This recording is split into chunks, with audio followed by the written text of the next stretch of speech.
House Speaker John Boehner has postponed a vote on his debt limit plan.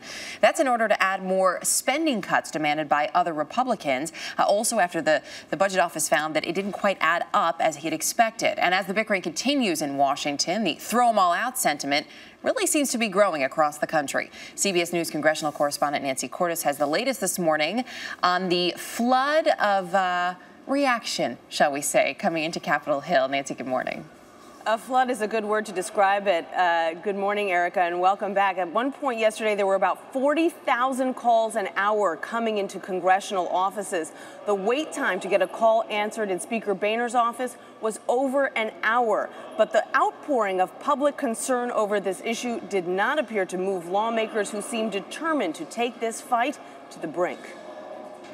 Congressman Allen West's office. In Senator Snow's office. Sir, no reason to yell. Urged on by the president, Americans flooded the Capitol Hill phone lines. Republican Senator Lamar Alexander said the hundreds of people who called his office, Senator Alexander's office, expressed frustration with both parties. They're saying stop the spending, get the job done, get back to focusing on the economy. But the two sides are dug in deep. Democrats will not vote for it. Democrats will not vote for it. Democrats will not vote for it. In fact, if anything, the president's words Monday night many Republicans in the House refused to consider this kind of balanced approach.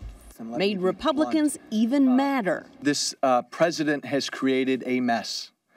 And like a 10-year-old child, we're late in the game, and we've offered to help him clean up his mess. But how? Both sides still vehemently oppose each other's plans, despite the fact that they're not all that different. Both would cut some spending up front without raising any new tax revenue, and both would appoint a bipartisan commission to identify future cuts. But the Republican plan would allow only a short-term increase in the debt ceiling until those cuts are made. It's reasonable, it's responsible, it can pass the House.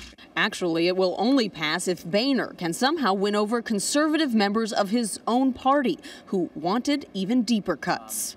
I am confident, as of this morning, that there were not 218 Republicans in support of the plan.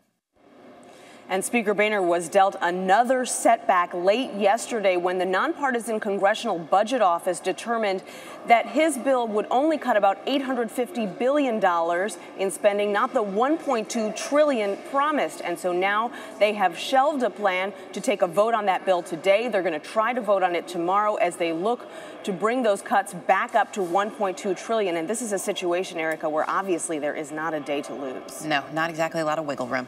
Nancy Cordes on Capitol Hill this morning. Nancy, thanks.